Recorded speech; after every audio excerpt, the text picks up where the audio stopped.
Buenos días, bienvenidos a Cobertura. Este es un espacio para construir desde el periodismo independiente. Les saluda Judith Prada en Santa Cruz, Bolivia. Y precisamente estamos transmitiendo desde el Tercer Anillo, zona sur, en la ciudad de Los Anillos. En esta edición de Cobertura hablamos del modelo de desarrollo cruceño, los recursos naturales, pero sobre todo ese capital valioso, los profesionales y las personas que trabajan en diferentes actividades, los recursos humanos, cuánto aportan, cuánto apoyan para la producción de esta región, para el desarrollo. Pero para hablar con mayor propiedad, por supuesto que hemos invitado a Gary Rodríguez, gerente general del Instituto de Comercio Exterior. ¿Cómo está, Gary? Bienvenido a Cobertura. Muy buenos días, Judith. Buenos días a la audiencia de este hermoso programa. Que tengan un feliz y bendecido día. Muchas gracias por la entrevista.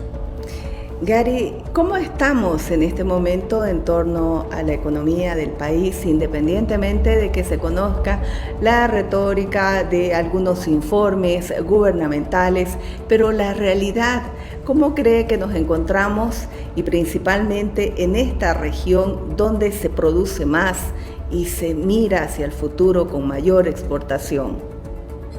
Mire, voy a empezar recordando una porción de ese poema tan hermoso que se llama Desiderata. Y decía: si te comparas con los demás, te volverás vano y amargado, porque siempre habrá personas que sean mayores y menores que tú.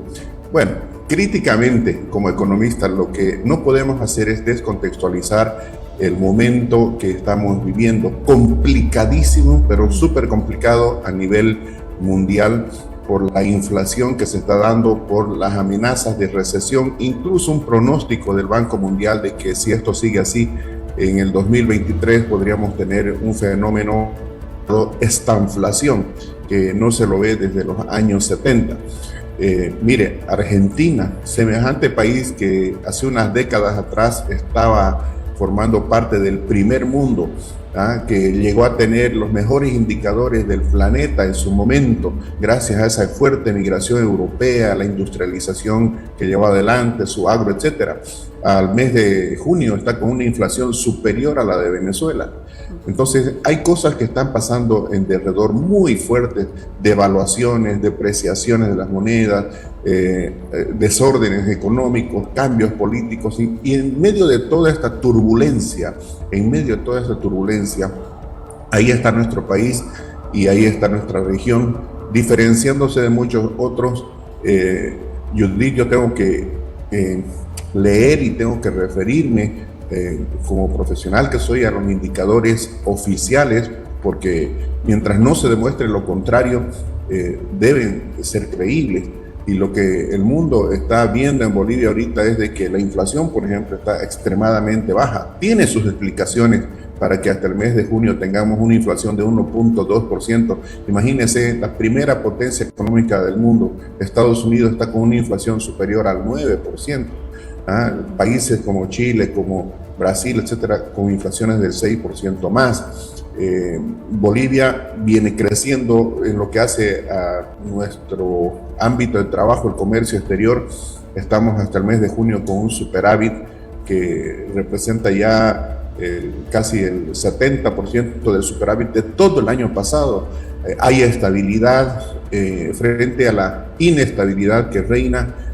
Hay digamos, una recuperación, crecimiento, y bueno, de que se podría hacer más, por supuesto que sí, y nosotros tenemos las recomendaciones para hacerlo, pero en general podríamos decir que si de algo deberíamos estar satisfechos los bolivianos es de que hay estabilidad económica, que tiene que ser precautelada porque eso es un patrimonio de los bolivianos, y para eso tiene que haber estabilidad política, que ahí sí estamos mal, y también tiene que haber estabilidad social, que depende de ambas cosas.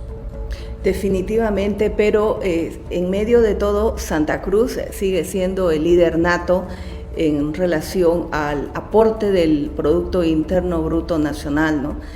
esta situación sigue marcando, en realidad lo ha estabilizado. ¿Qué reciben ustedes en relación, cómo se observan, todos en general, ¿no?, del aporte del gobierno en cuanto a políticas claras para que mejore también todo el sistema económico? Mire, el gobierno está muy reactivo y nosotros quisiéramos un gobierno proactivo. Puedo ponerle un ejemplo. Este año vamos a importar casi el 70% del trigo o la harina de trigo que necesitamos para consumir, cuando nosotros tenemos todas las condiciones para ser más que autosuficientes. Tenemos un modelo, usted hablaba del modelo de desarrollo cruceño que funciona, pero que curiosamente las autoridades parecen no verlo o no querer aceptarlo, cuando la forma de hacer las cosas en Santa Cruz, no solamente por parte de los oriundos, sino que yo diría principalmente por los migrantes que han llegado tanto del exterior como del interior, nos ha llevado a una autosuficiencia prácticamente en todos los renglones. Este es un dato hermoso, Judith. 76%, fíjese, 76% del volumen total de la producción de alimentos en Bolivia se está dando en Santa Cruz. O sea, 76 de cada 100 toneladas de alimentos se están produciendo en Santa Cruz. Pero no solamente eso, tenemos casos exitosos como el de la soya, donde un 20% de la producción sirve para abastecer a todo el país y exportamos el 80%. Y alguien dirá, no, es que los Cambas se van a beneficiar por esa exportación que el año pasado ha significado solamente en la soya $1.365 millones. En realidad el beneficio, Judith, es para el país, porque el dólar está estable desde hace 11 años atrás, gracias a que las reservas internacionales netas han ido respondiendo, pero se han ido disminuyendo. Entonces, ahora, ¿qué es lo que está haciendo Santa Cruz? No solamente generar nuestros propios alimentos, sino también alimentos para el mundo, y a través de eso, evitar la importación de la generalidad de bienes básicos, pero además generar divisas por exportación y apuntalar con eso las reservas y con ello garantizar la estabilidad de la moneda, garantizar la estabilidad económica del país. ¿Por qué cree que hay tanta brecha, tanto distanciamiento del gobierno en relación a políticas claras para reforzar lo que se está haciendo en este modelo de desarrollo cruceño en el que nos beneficiamos todos? Y es un momento en el que se necesita una cohesión, ¿no? ¿Qué cree que hace que la lectura sea diferente para que no se pueda unificar criterios y trabajar? Y creo definitivamente que es una cuestión ideológica. Tiene que ver también, por supuesto, con la política, pero hay formas de hacer política, Judith. A veces es antipático comparar dos situaciones, pero el anterior gobernante, hasta el 2019, el señor Evo Morales, tenía en teoría la misma ideología que el actual jefe de Estado. Sin embargo, había diálogo, ¿ah? Muy criticado por algunos porque no les gustaba que los dirigentes empresariales conversen con el gobierno sin darse cuenta de que eso es necesario y es algo absolutamente normal en cualquier país civilizado, ¿no? Cuando el presidente de la China sale a visitar algún país en el exterior, va con una cantidad de cientos de empresarios para hacer negocio, y el negocio deriva en empleo. Y cuando son negocios de carácter internacional, empleos en el sector formal, en el sector legal, por lo tanto, mejores remuneraciones que en la media. Entonces, la ideología, hay una diferencia de visiones, pero la ideologización en el manejo de la política económica está impidiendo que se considere este éxito del modelo de desarrollo cruceño, que en 70 años ha cambiado totalmente la historia de Santa Cruz, pero además, y para bien, de Bolivia, porque decía hace ratito, usted parece economista, Santa Cruz sostiene a Bolivia. ¿Ah? Fíjese, le voy a dar un dato espectacular. El año 2020, Bolivia decreció 8,7%. Fue peor desempeño del Producto Interno Bruto por la pandemia, por el confinamiento, el peor desempeño económico, una caída de 8,7% en más de 60 años. Solamente en 1953, como consecuencia de la Revolución del 52, tuvimos una caída del 9,5%. Y ese año, cuando Bolivia cae 8,7%, Santa Cruz decrece 4,1%. O sea, Bolivia cae de aquí para acá y Santa Cruz prácticamente a la mitad. ¿Sabe cuánto cayó el resto del país sacando a Santa Cruz de ese análisis? 11%. ¿Ah? O sea que Santa Cruz ayuda a Bolivia a crecer, pero también ha ayudado a amortiguar la caída del Producto Interno Bruto. Y desde ese entonces Santa Cruz no ha parado de crecer. Y a su sector agropecuario, al cual yo hago un gran homenaje, a su sector agroindustrial, agroexportador, no paró de crecer desde el 2019, el 2020, 2021 y seguimos creciendo, gracias a Dios.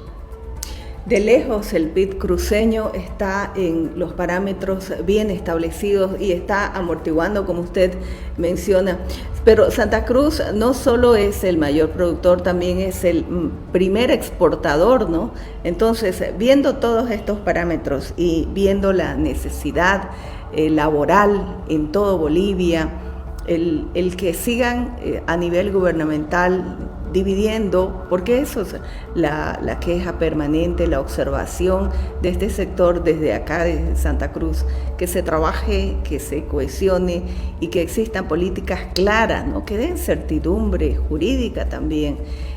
Muchos nos preguntamos, bueno, no somos economistas, pero sentimos y palpamos el día a día, conversamos con la gente, cuando realizamos los reportajes, la situación no cambia y eso le genera pues momentos de mucha incertidumbre a la gente. ¿Qué hacer en medio de todo esto? Le consulto a usted también por la otra mirada y la otra participación que usted tiene, que está en contacto con la gente, no solo el economista, sino incluso desde la espiritualidad, ¿no?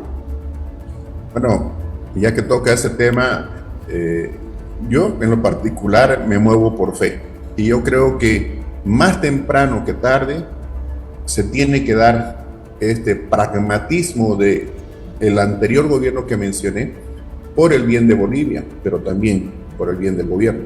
Porque si queremos mantener la estabilidad económica, si queremos tener gente más y mejor ocupada que ahora, con empleos dignos, con empleos sostenibles, con esa visión, usted habla de garantía, pero es pues lo que la gente quiere.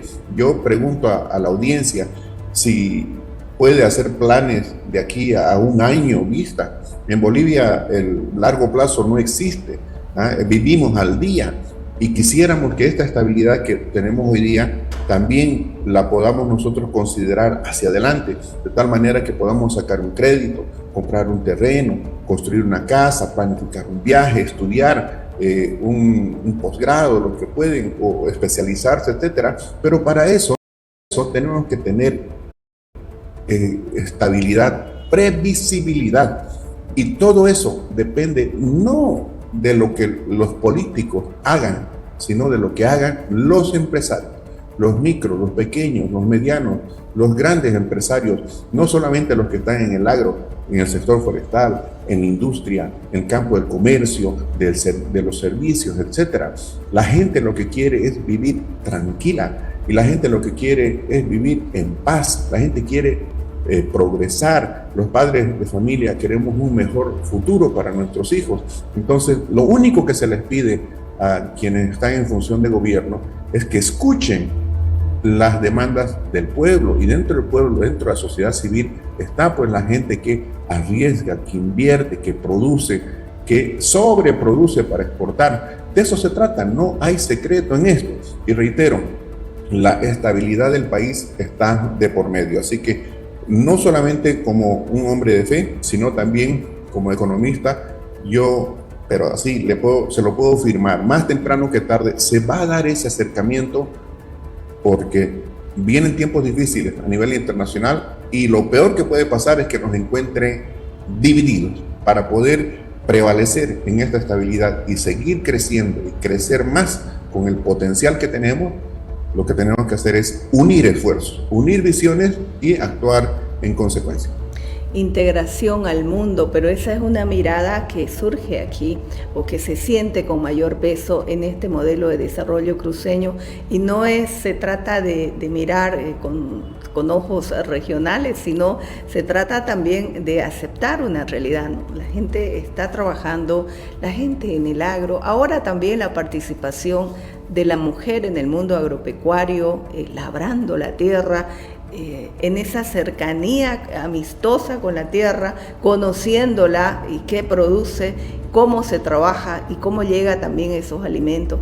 Todo el mundo va cambiando, pero pareciera que no cambia la mirada mezquina en algún momento, ¿no? Porque no permite que la gente siga avanzando. Me refiero al país en conjunto. Se necesita esa cohesión de gobernados y gobernantes, ¿no? En este caso, el gobierno central. Definitivamente, y lo que usted acaba de tocar es el kit de la cuestión. Judith, cuando usted habla de integración al mundo, está hablando de algo que es evidente, ¿no? Y no porque Bolivia no quiera, no va a seguir pasando. La globalización es un hecho, es un dato, es como el clima. Y de la globalización uno puede recibir desafíos, pero también oportunidades. Si es que nosotros no nos preparamos adecuadamente, los desafíos nos van a llevar por delante. Pero si tenemos la capacidad de reaccionar en función de las oportunidades, este país puede brillar. En 3 años, con muy pocas políticas, podríamos llegar a ser un verdadero granero en Sudamérica y exportar no solamente cereales o granos, sino valor agregado. Y el principal valor agregado tiene que ser la mano de obra de los bolivianos, de las bolivianas. En nosotros está el hacerlo. Cuando usted habla de exportación, de repente a la gente le suena eso como algo muy lejano, pero es tan importante. ¿Por qué? Porque cuando hablamos de exportar, estamos hablando de que el país va a crecer más allá de lo que el mercado interno le permite. Nuestro mercado interno es importante, pero es chiquitito. El mercado mundial es, no voy a decir infinito, pero para nuestras posibilidades de exportación es tremendamente grande. Mire, solamente en el caso de la madera, la demanda mundial es de 130.000 millones de dólares, 130.000 millones de dólares, y nosotros exportamos con mucha dificultad 100 millones de dólares. Nosotros el año pasado en la carne hemos exportado 100 millones de dólares, y bien, porque ese fue un trabajo conjunto público-privado con la administración Morales. El sector ganadero, ¿qué hizo? Invirtió en pastizales, construyó potreros, generó un sistema de sanidad, de cadenas de frío, construyó frigoríficos modernísimos. Todo fue invertir en función de ¿qué? De un mercado internacional. Y el gobierno hizo su parte. ¿Qué hizo? Negoció los protocolos sanitarios y la apertura del mercado chino. Consecuencia, en un poco tiempo de trabajo, 100 millones de dólares de exportación en un producto como la carne. Ahora, eso se puede multiplicar por 3, 4, 5 veces a mediano plazo. Y eso es bueno para el país, reitero, porque cuando exportamos, estamos yendo más allá de las posibilidades del mercado interno, de la absorción del mercado interno. Y alguien dirá, pero a mí ¿cómo me llega esa exportación? Ya lo dije, mientras más exportemos, tenemos menos posibilidades de que haya devaluación en el país. Mientras más exportemos, tenemos más posibilidades de que el dólar siga estable y por tanto no haya inflación y la economía siga estable. Entonces, de una u otra forma, la exportación es vital para este país. Y de repente se la entiende como buena cuando se exporta gas natural, se le exporta minerales, o ahora se va a exportar litio, ¿no es cierto? Pero qué diferente sería que la gente entienda que exportar productos no tradicionales, agropecuarios, agroindustriales, forestales, madereros, manufactureros, artesanales, significa empleo de calidad, empleo con seguridad social, empleo con mejores retribuciones como está estudiado. Entonces, le felicito por ese enfoque. Definitivamente la exportación es importante, la integración al mundo es importante, porque eso nos da más posibilidades de desarrollo.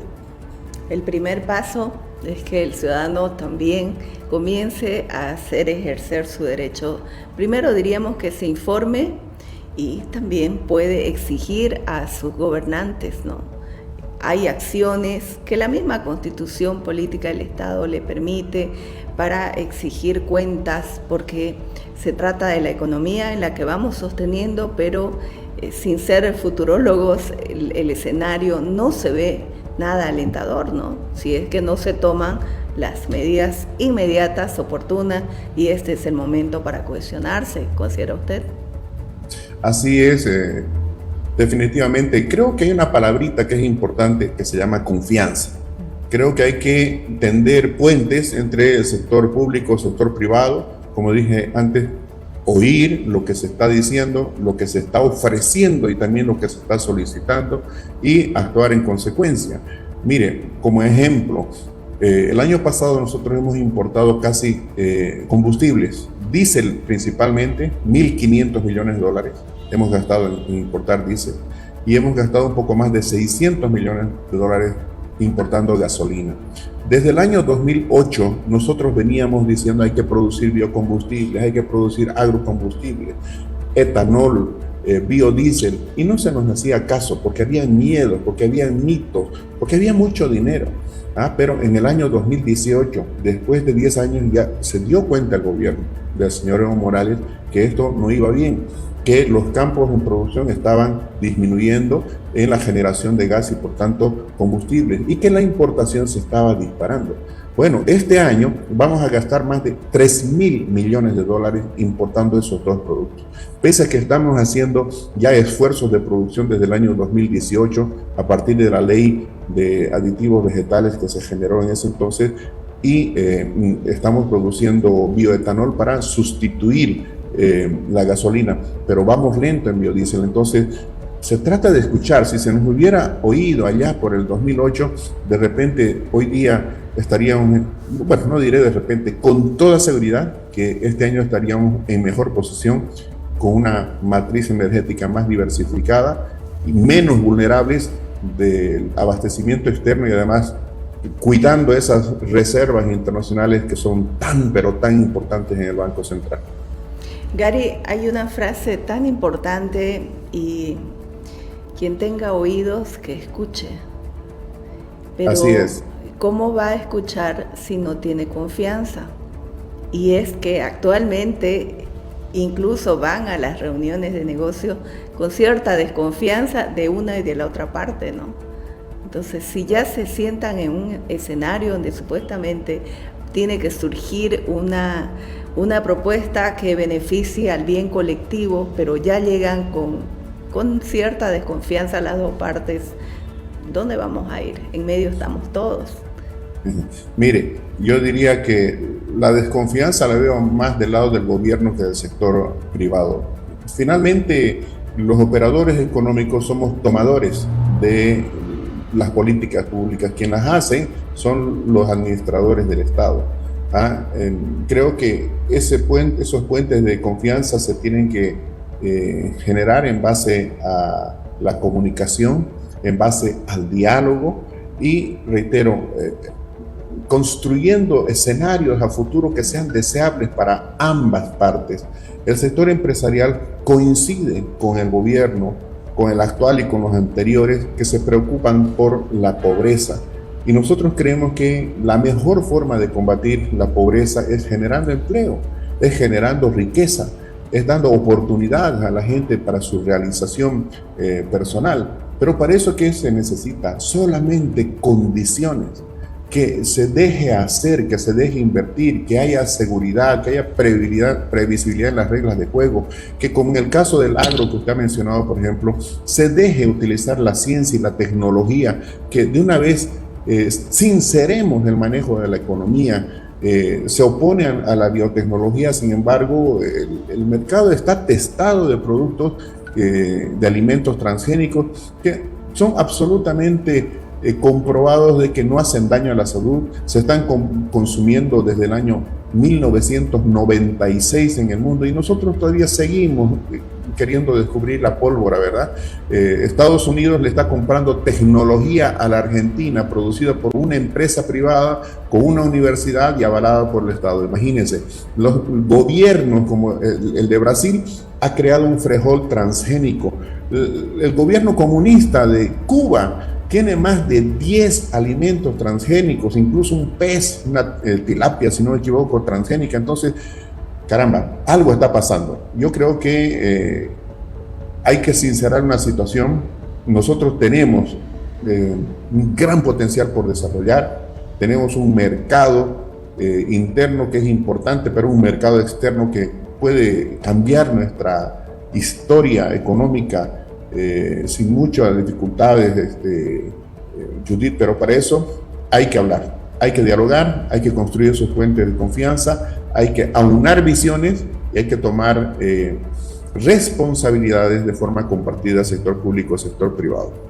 Muchísimas gracias, Gary. Ha sido un gusto tenerlo en cobertura y, por supuesto, escuchar todos esos valiosos aportes y la mirada precisa en torno a lo que está sucediendo en la economía. Pero este modelo de desarrollo cruceño, para que termine, siga avanzando y se beneficie todo el país con esta resiliencia cruceña que siempre también se ha adoptado desde acá, es que escuchen, ¿no? Escuchen quienes están en las decisiones más importantes y todos finalmente podamos tener una garantía y una estabilidad económica, estar con el colchón preparado para lo que vendrá. Así es. Usted ha hecho un buen resumen de ello.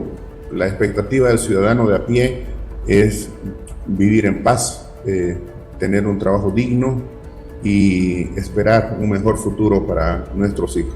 Eso depende de que haya las condiciones en el país para que los operadores económicos inviertan en el país, por el país, para el país y a través del riesgo que toman, de su sacrificio, generen empleos dignos y oportunidades para todos, oportunidades de mejora para todos. Gracias, Gary, que tenga un excelente día y bueno, a continuar. Gracias. Muchísimas gracias. Un abrazo y bendición. Hacemos una pausa en cobertura y continuamos.